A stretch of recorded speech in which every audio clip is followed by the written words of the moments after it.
Welcome. Today in front of me XIAOMI Redmi Note 8 2021, and I'll show you how to unmute ringtone on this device.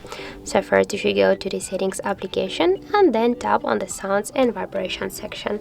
As can you see here, we got the ringtone volume button, and just to unmute your ringtone, swipe with the finger to the right side, and by this way you can unmute your ringtone. And also we got the second way how we can do that.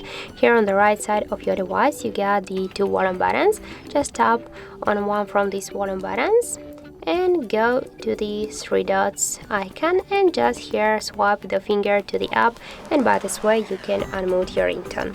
So that's how it looks, and if you find this video helpful, remember to leave a like, comment and subscribe our channel.